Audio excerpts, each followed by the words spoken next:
What's up guys, Zoom here. Got another deck profile for you today. This is a Chaos, well, there's only two monsters that are Chaos, but it's a Skull Servant Wight deck.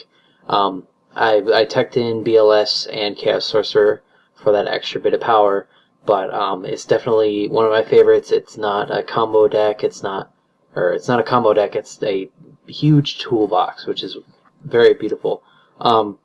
Again, for the Chaos, we've just got BLS and Chaos Sorcerer. I'm only running 3 lights, 4 with the one extra deck I go into, but I can usually consistently get those 2 out with what I'm running in the deck.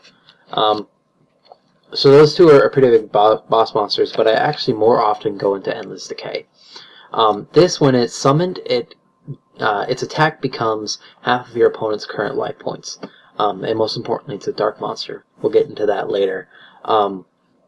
So more often than not, it's at least 2,000 or more. Definitely don't summon him late game, and usually late game you'll have much better options. Just one Gores. Again, it's a dark monster.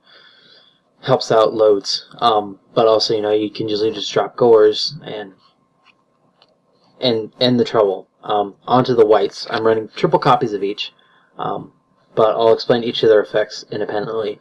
One of the biggest boss monsters in the deck, and the whole reason you build the deck, obviously, is King of the Skull Servants. He gains 1,000 attack and defense. No, just 1,000 attack, I'm pretty sure. His defense really doesn't matter. Yeah, just 1,000 attack for each Skull Servant in the graveyard. Each one of the others count as Skull Servant. I think while it's in the graveyard. So let me check. Yeah. Just while it's in the graveyard. So you have potential to get him up to 11,000, which is kind of ridiculous. And you can get him out very consistently. I've had a lot of duels where it's like, oh crap, I have an empty field. Top deck King of Skull Servants, drop 5k, I win. 3 Lady in Whites. I rarely use her effect, but it has helped me out so many times. In that level 3 or lower, zombie monsters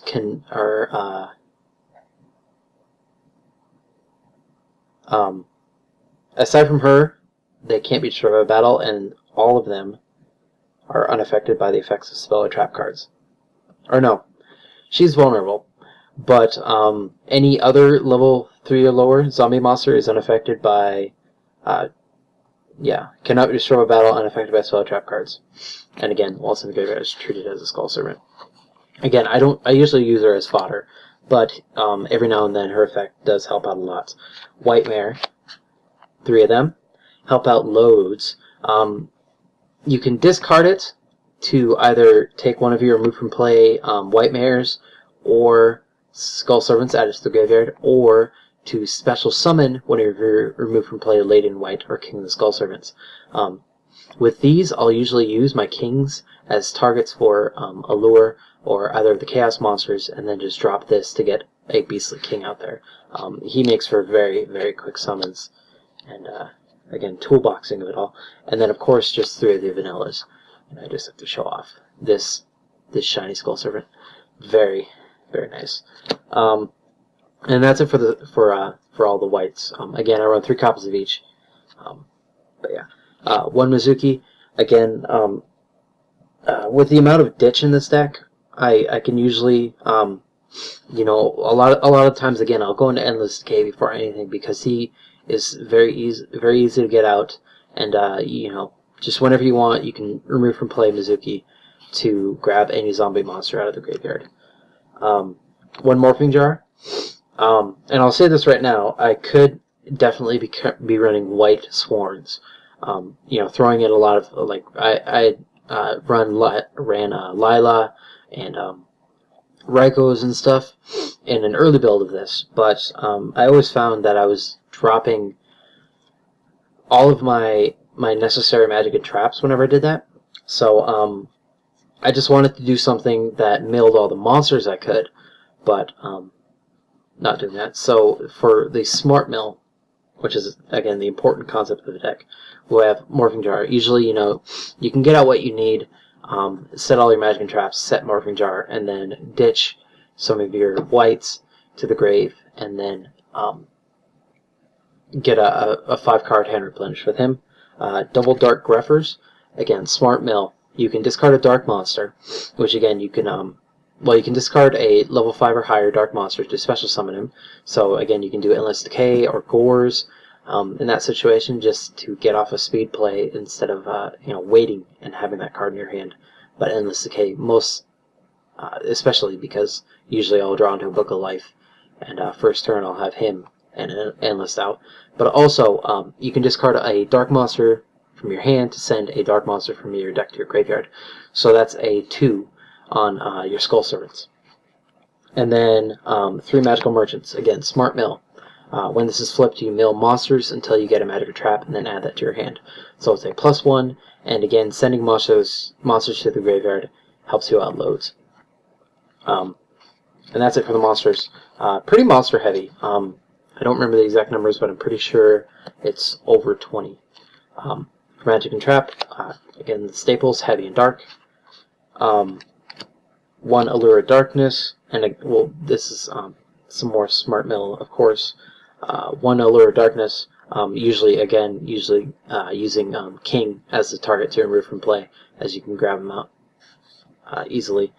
And then 2 Dark World Dealings. Again, you can ditch a Vanilla or any of your Skull Servants to get a free draw off of it. I usually don't, obviously I don't activate Allure or Dark World Dealings unless I have a proper target in the hand in the first place. 1 Veil of Darkness. This is pretty beautiful in this deck. If you draw a Dark Monster, you can reveal it and send it to the graveyard to draw again. You can get off some pretty amazing loops. I've had, I think, 6-card mills off of this, and and then I'll usually draw into like a magic trap. So it's a Magical Merchant every turn if you can get it to work right. And then a 1-for-1 and Foolish Burial. Again, this is amazing. You can drop any monster you want. You can do a Mizuki to get back an Endless Decay, and then special summon a King of the Skull Servants out of that. And of course, Foolish Burial to Toolbox. Again, if you have a Book of Life in hand, you can send an Endless Decay to the graveyard to get him back. Or if you have an Endless Decay in the graveyard, or any zombie in the graveyard, you can send a Mizuki from your deck to the graveyard to get that. Or if you just really need to, you can send a Skull Servant to the graveyard. And then Seal of Orichalcos, just to have as a field spell. And if I have Lady in White and a King on the field, then it's pretty impenetrable because they can't target Lady in White for attack. And that extra 500 can definitely win some duels. And then double Book of Life, just as a Monster Reborn. I actually don't own a single copy of Monster Reborn right now, so this is acting as that, and it works very well. That extra graveyard removal can work very well, like for instance against Fire Kings or anything of that nature. Only 5 traps. I'm running 2 Compulses. I think it works very well in this type of meta, especially when you can just bounce something back to the extra deck. And then 1 Mirror Force and a double Torrential. And then for the extra, we've got, I rarely go into it, and there's only one thing I ever do, Slacker Magician. Creates a pretty good wall. It's a light 1-star. I'll explain a pretty interesting person I had later on. And then just when I was buying the deck, I got a couple baby Tyricons. Never go into him, but it wouldn't be half bad if I ever could. And then just, of course, token. Extra deck is definitely very poignant. I've sided most times against specific people. I have answers to most things in here. We have double DD Crow. Again, it's pretty amazing. It's a dark, easily dished to the graveyard, and it just synergizes very well with this deck and can take out a lot of trouble things. Double Bait Doll, which is one of my favorite new techs. Forcing the activation on a lot of cards can cause them to fizzle. And you can just... I kind of like it better than MST, for sure. You can drop it on an Abyss Sphere or anything like that. Double Forbidden Graveyard works very well against literally anything that's graveyard dependent, plus you get a free ditch of a Skull Servant or anything you have in your hand. Double Deck Devi and double Eradicator, which is what I love, is this deck can main it very well. Aside from BLS, you have your 3 Kings, which can easily get powerful enough, Endless Decay, Chaos Sorcerer. So you have a plethora of targets for each of these, and they each serve their individual purpose in hurting your opponent. Double Zinzang Hu can work against, again, this is another one like Bait Doll, that's a good old card that in the current meta has a lot of place. This one, if you don't know what it does, you can activate it, select 2 set spell or trap cards. As long as this is face up on the field, they can't be activated. So again, Abyss Sphere, if they have just set a, got a 10 key off of Tiger King, you can activate that, and they can't.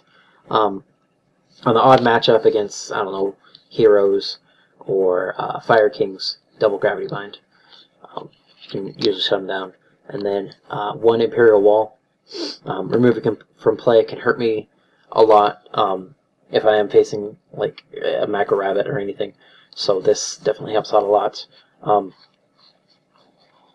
That's kind of it. One really big one, and it kind of demonstrates the toolbox ability of this deck. I was facing Psychics. I draw into like, I think a 1-for-1, I think it was a King, let's see, King, a Merchant, like a 1-for-1, and a BLS. So no wait, I didn't have Merchant. I think I actually dropped Gores for it. I ended up 1-for-1ing, dropping Gores to summon Magical Merchant, summoning, and then summon King to go into Slacker. I just, that was the only possible, like, proper move I could really make at that point. And, again, just for the toolbox ability. I had BLS in hand, so I really needed lights to the graveyard. Slacker fulfilled that, and then I ended up, I think I got an Endless Decay out along with BLS, and just ran them over. I think it was turn 3, and it was against the current Telly Psychic with Overdrive and everything. But yeah, that's just one really important thing that I wanted to show. Just like the toolbox ability of, if you know how to play this deck smart, then you can really run over a lot of things. But again, that is it. I just finished building my Chaos Pac-Man, so I'm going to take that to locals next week, and I'll have a report on that. Again, this one went 2-2. We only did 4 rounds of Swiss, but it still performed very well. I'm glad I built it, and it's very fun for a good budget deck if you can make it. Aside from BLS, if you can see, this is quite beat up. So I got this for like $2.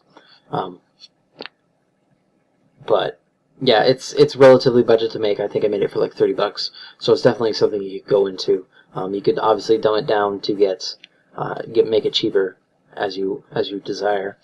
But yeah, it's a fun one. Not a lot of people know their way around zombies, so you can definitely surprise some people.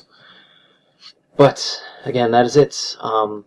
Zooming in as per usual with the Yugi Cast stuff. Again, as always, follow our Twitter, subscribe to the channel if you want, and follow the Twitch. And again, as usual, the best thing you can do is just follow the Twitter, as we have upload announcements, and also a tweet goes out every time we start live streaming. And as usual, we live stream every Friday and Saturday, come by, check us out. You'll have a good time. We always do. But anyway, again, this is Swim, and I'll talk to you guys later. See you in another video.